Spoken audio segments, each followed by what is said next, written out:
No gold is not in her. She's a What's up YouTube? This is Reverend TK421 here, and I got a brand new spinner for you guys. I call it the Chain Spinner. I'm pretty excited about this one because it's the easiest, simplest, and cheapest spinner I've done so far. To make this fidget spinner, you're going to need 22 links of 1/2 by 3/32 inch bicycle chain. This chain is typically used for 6, 7, and 8 geared bicycles, and I found it worked perfect for this.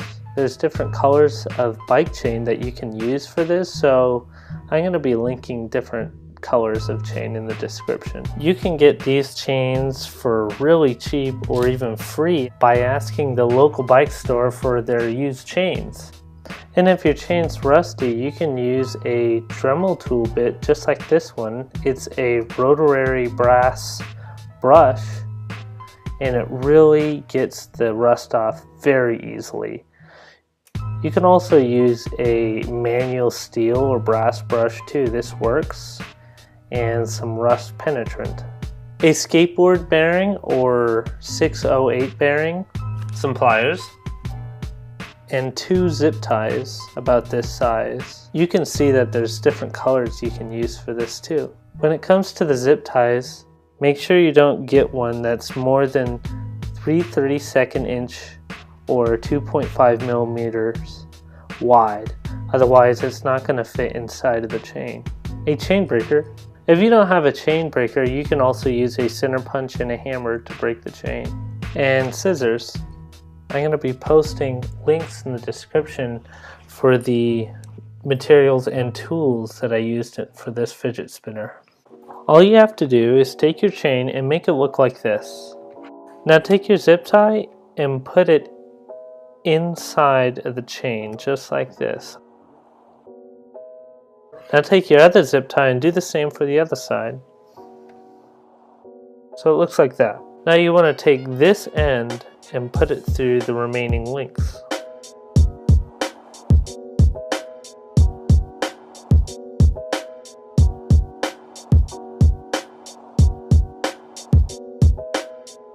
So now it looks like this. Now put the ends of the zip ties inside the other ends. So it looks like this.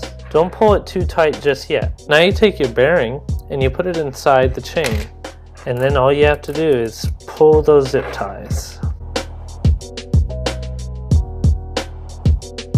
You might have to use some pliers to pull the zip ties tight.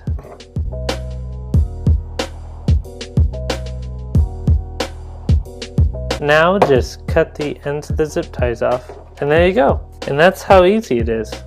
So right now you can just pop the bearing back out if you wanted to, and put the bearing back in, and it works.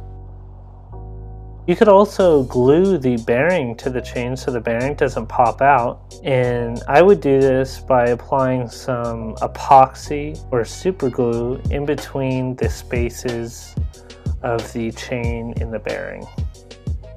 But in my opinion, I prefer it not to be glued, because if you drop it, the bearing pops out and you just pop it right back in. Honestly, this spinner is pretty comfortable without buttons, but if you wanted to add some, you can just use some nuts here, or they sell fidget spinner buttons on eBay for pretty cheap. This one is just 2 nuts on a threaded post. And these 2 are just 2 bolts with a nut on the other end. Without any buttons, the spinner weighs 72 grams.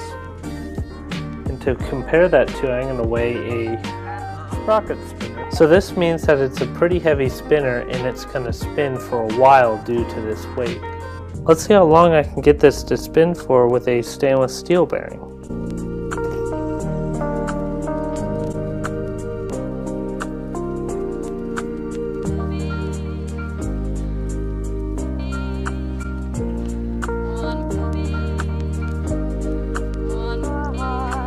2 minutes and 6 seconds. This is just a reminder that I'm going to be giving one of my sprocket spinners away that you can see here. I'm going to be randomly picking this subscriber to win the fidget spinner on April 4th. Anybody that is subscribed to my channel has a chance to win this sprocket spinner.